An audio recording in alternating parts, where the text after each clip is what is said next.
Have you had an encounter you'd like to hear narrated on this channel? Well, if so, what the heck are you waiting for? Get in there to the computer and type me up an email with all the details. Don't you leave a single thing out. I want it all. You can send your email to me at contact@buckeyebigfoot.com. I can't wait to read it. Hey there, everyone. Welcome. It's so good you could join me tonight. Now, tonight's journey down into Sasquatch Valley is going to start with a video comment. Then we're going to run down with some memories that a couple people have had. And then, well, we come to a story of a Sasquatch sniffing a woman and a little girl who cried bear. Are you ready? Yeah, me too. So go on, grab your snackage. Let's get moving. The horses are ready and waiting. And well, the Sasquatches are out there waiting too. Let's go.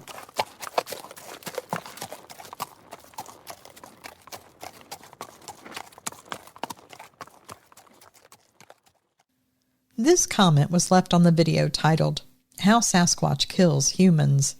And here's what Michael Dean wrote. Back in 1987 or 88, while a freshman in college, my girlfriend and I decided to get away and to have a little romantic picnic in the nearby San Bernardino National Forest in Southern California one afternoon.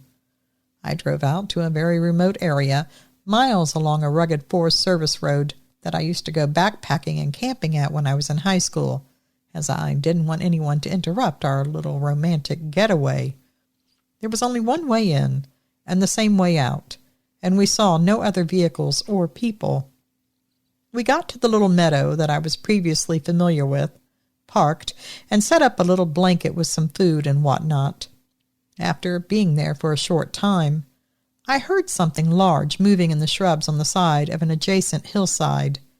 I approached the base of the hill, trying to see what was making the noise and movement in the bushes, but didn't see anything other than the bushes moving. I picked up a couple of small rocks and threw them up towards the movement and sounds to see if I could flush what I suspected was a deer or maybe a bear. It didn't work. I turned around and started walking back towards our blanket, and a large, approximately baseball-sized rock came sailing over my shoulder from behind, just missing the back of my head. Then another.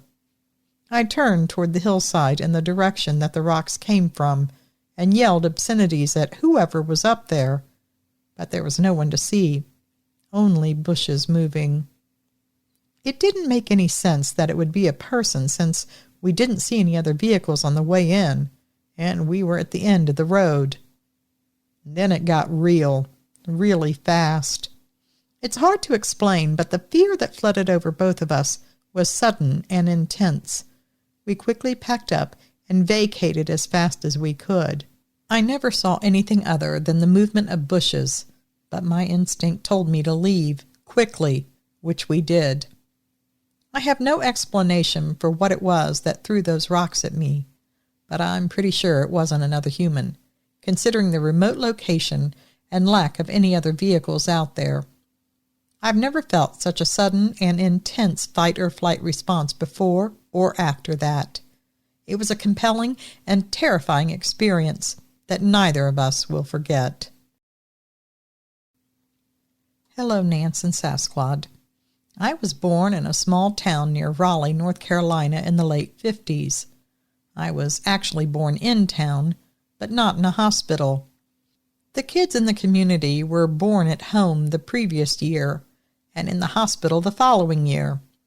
My father's parents lived in Chatham County, and my mother's parents lived in Wake County, under 10 miles apart from each other. I can remember a close neighbor splitting firewood from my grandmother's cook stove when I was very young, so things weren't that modern in the place where I was born. As a matter of fact, I can remember my father renting a backhoe in the mid-60s so he could put in a septic tank and field at his parents' house so they could have indoor plumbing. His sister and her husband had taken over the farm after my paternal grandfather's passing shortly before I was born. His mother was the sweetest grandmother I think anyone could ever have. She made me a hand-sewn horse before I got into elementary school. I loved that little horse so much.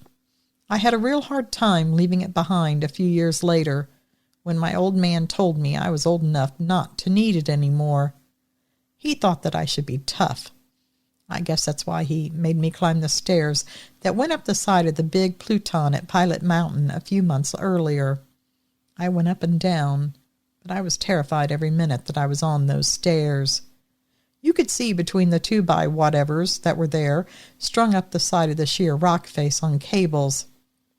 I sort of hate the rail side of stairs to this day, the ones where you can see down several stories and can give you vertigo like standing on a cliff.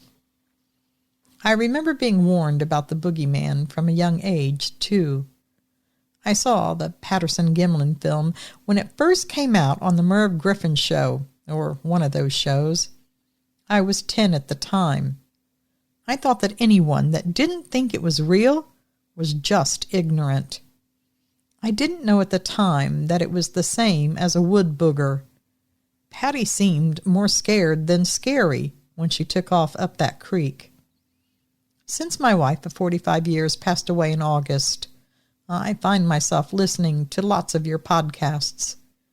I have heard Ed's stories before, but when I listened to it again today, the part about the police just leaving the battle in the woods to play itself out without their intervening, well, it dredged up some long-forgotten memory of wild animals fighting somewhere in the woods when I was young. I remember it being a dark night. I remember being with adults standing somewhere on a ridge with a large field between everyone and the sound of some animals in the woods trying to kill each other somewhere in the tree-filled bottom nearby.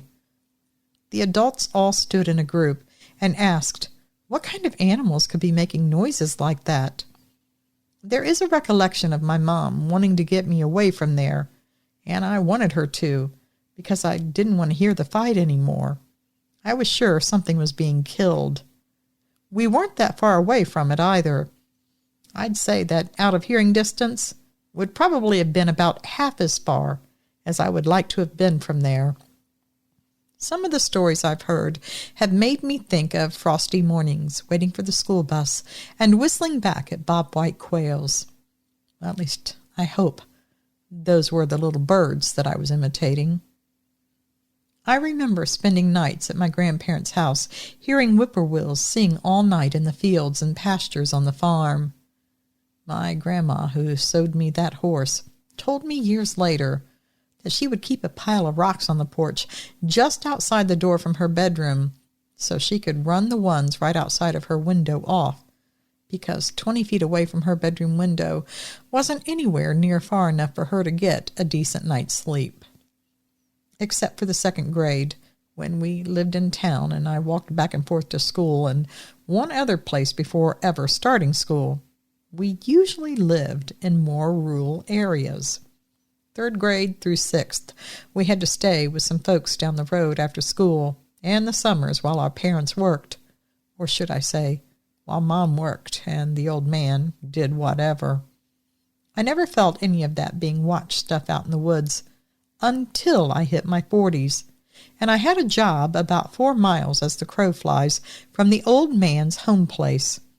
I, being afraid on my own place as an adult, did seem to feel that something small, probably a mouse or a baby bird, was nearby. My wife and I would sit on the edge of the woods above the bottom behind our house in the 80s and 90s, watching thousands of lightning bugs flickering over acres of woods into the night. Sometimes we would hear something making a sound like, "Arf!" It was what I would call a medium-pitch call, kind of gravelly sounding. The "arf" would trail off with a fading "f" at the end. I thought for years it might be a bird of some sort, but I finally saw the beast in the 90s, and it was a gray fox. We watched it sometimes do a strange sort of dance in the yard with one of our cats. If you are wondering, it was a kind of full-body length apart tango, if you can picture what I mean. You might not want to use this, what I have put in this email, but if you do, the strangest thing that ever happened to me was when this guy pulled up next to where I was pumping gas in town and said he was trying to find the liquor store down over the other side of the number 1 highway. I laughed and told him that was a joke from the old Pat Patterson morning show on WKIX radio back in the 70s. This guy was driving a fancy little car that I didn't recognize, and he took off back north on William Street. They didn't build that liquor store until at least 5 years after that. Lately, I would wonder if the guy was able to make his way back home, or if he stayed lost. You know what I mean?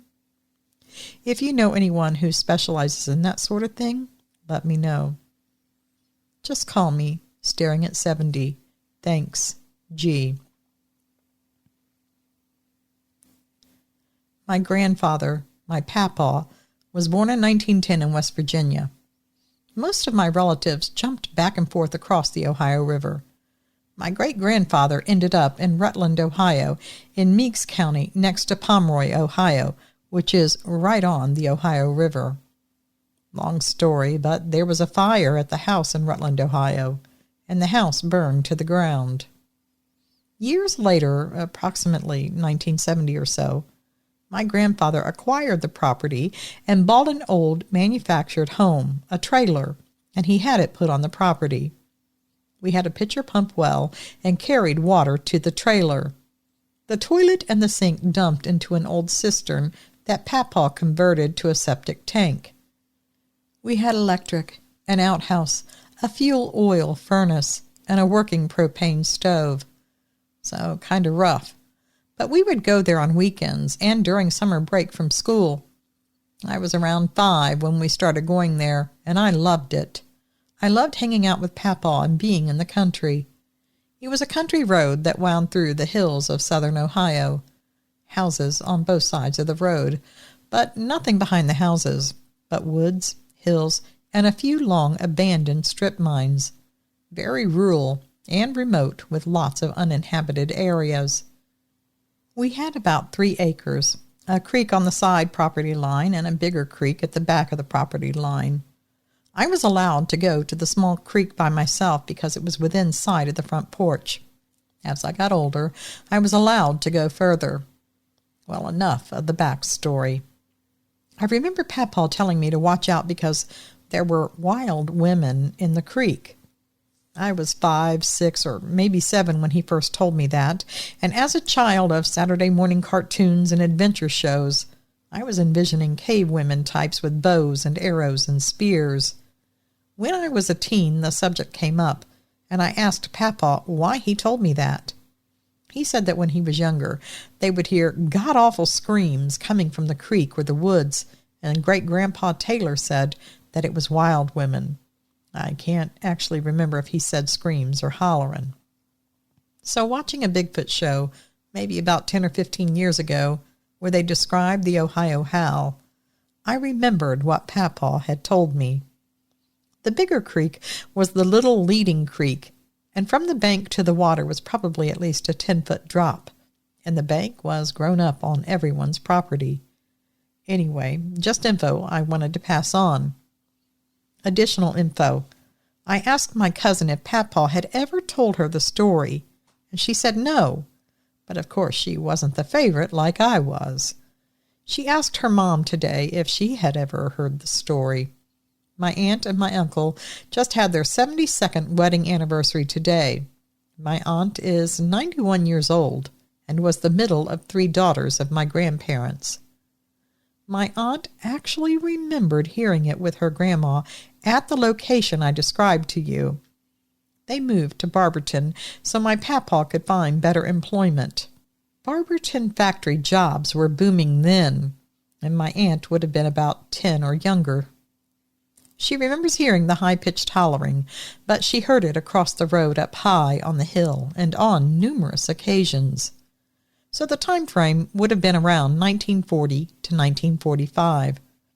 I guess my aunt was holding out on me all these years.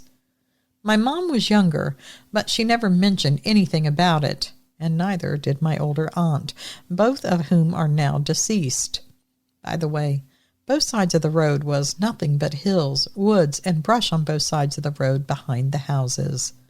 It was a New Lima Road in Rutland, Ohio. In 2019, my daughter was the one who saw the Bigfoot first, but we didn't know it. We were camping at the White Sands Campground in Montana. It's at the edge of the Nez Perce National Forest. It's a small campground, but there's a nice loop through it where everyone can spread out, and the Loxa River runs against it. It was me, my wife, my stepson, and our daughter. My stepson, Jake, was 13 at the time, and he's a good kid. Our daughter, Lila, was 3.5. We got there late in the afternoon, and we were setting up. My wife was inside prepping stuff to grill outside.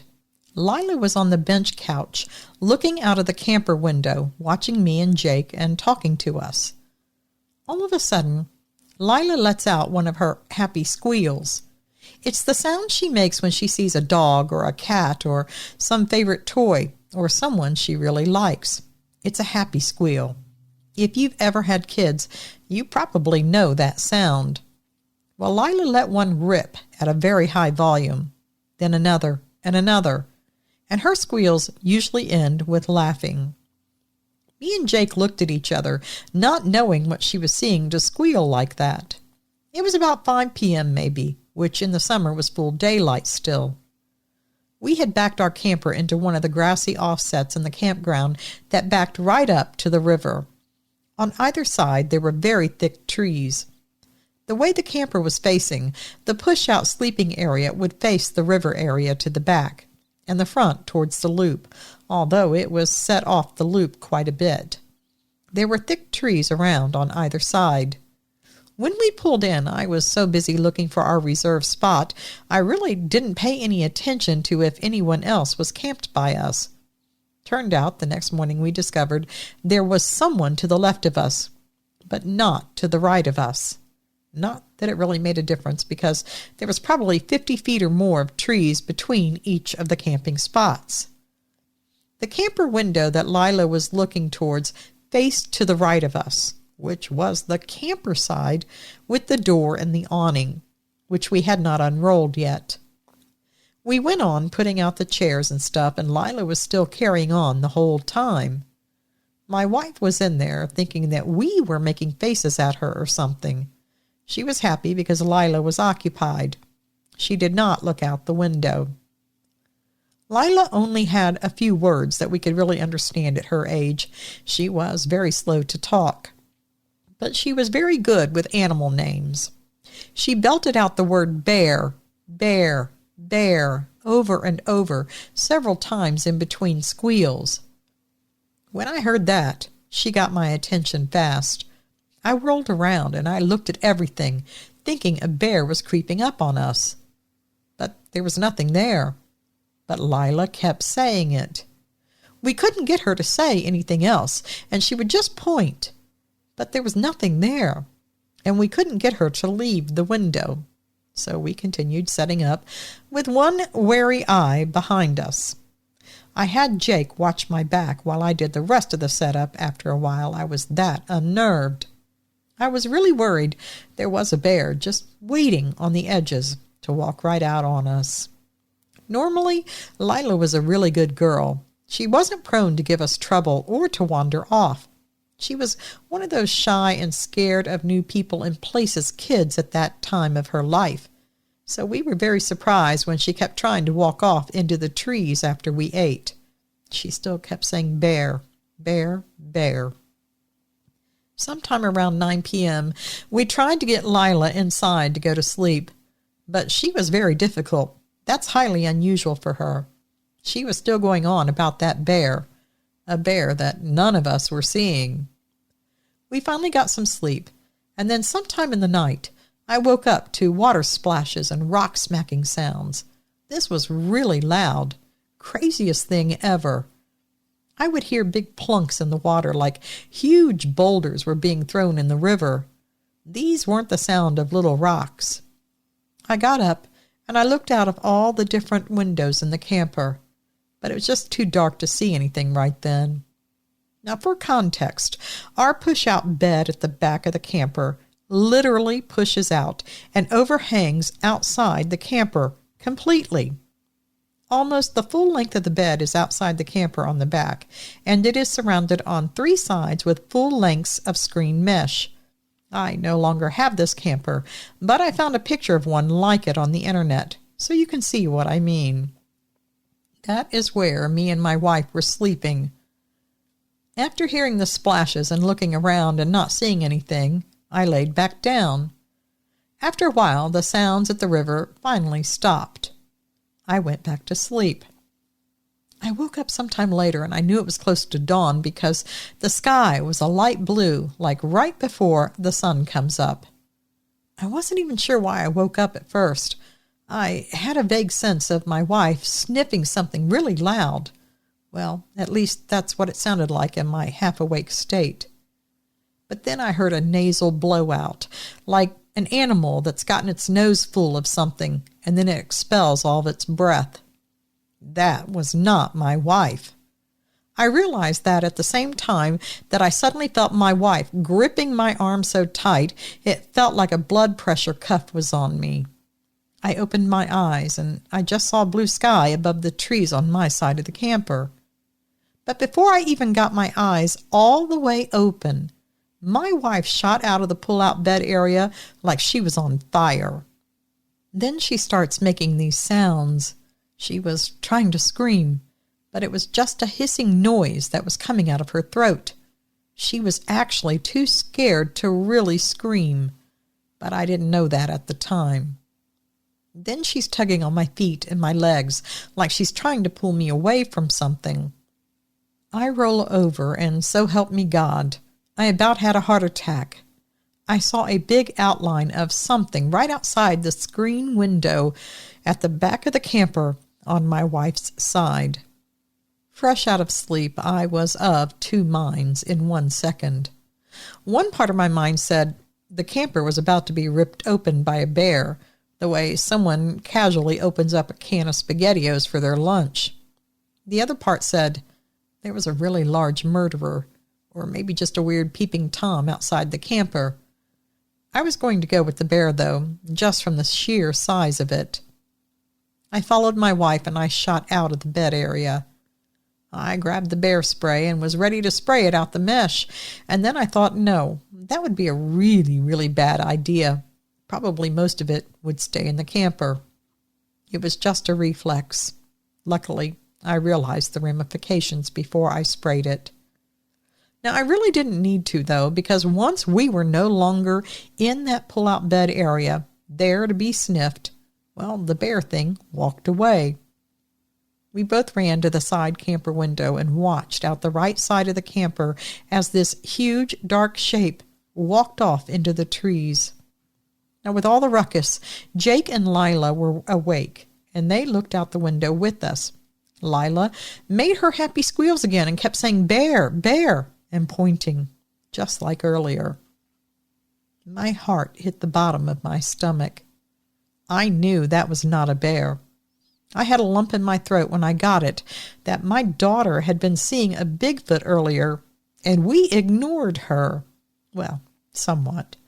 But I never would have dreamed she was talking about a Bigfoot. Who would? I guess it had been bent down, sniffing at the screen mesh. And to be polite, it was my wife's time of the month. She's a very clean woman, but I think it smelled it anyway. It was on her side of the bed pull-out, not mine. My wife was so scared she would hardly set foot outside that trailer that morning, even when the sun was fully up. Me and Jake broke everything down while my wife kept watch and kept control of Lila inside the camper. Lila was still looking for the bear, and she tried to wander over to the trees a couple times before we kept her inside. She kept calling for the bear the way you or I would call for a dog. We just couldn't make her stop. It scares me when I think of how these Bigfoot creatures might look to some children. Maybe they look happy and friendly. Now, I'm not saying that Bigfoot is a bad creature or that it goes hunting for children. But we just don't know, do we? Maybe they're just opportunistic omnivores, and a little kid, maybe that's like veal to them or something. Well, the thought scares the daylights out of me. Walking away, it was every bit of close to 8 feet tall. It was taller than our camper, I know that. And if that thing weighed less than 500 pounds, I'd be surprised. I've had to pull out 200-pound bucks, and the body mass that I saw walking that morning was equal to at least 2 of them, probably closer to 3. Now, I didn't get to look into its face, so I can't weigh in on the old argument that it looked intelligent or it was more human-like. But I have no doubt that what I saw walking around that morning was higher on the food chain than us, if you remove firearms from the equation. It watched and waited. I don't know if it was hoping for food scraps outside or if the scent of my wife drew it in. It has been hard to remember all this and try to put the words down right. It's hard to convey how it was to wake up to something like that, just on the other side of a screen mesh. It could have torn through that camper like it was a paper bag if it wanted to. I am sure of that. But ever since then, we no longer do any camping when my wife is expecting her monthly, and our new camper does not have a push-out sleeping area like the one we had. Thank you. Signed, Mark.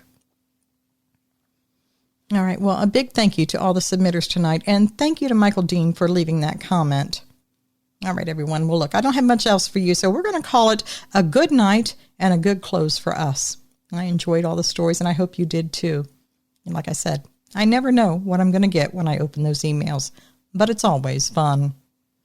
Well, I think that is it for tonight. Until we meet up again, please always remember, absence of proof is not proof of absence. Thanks for listening.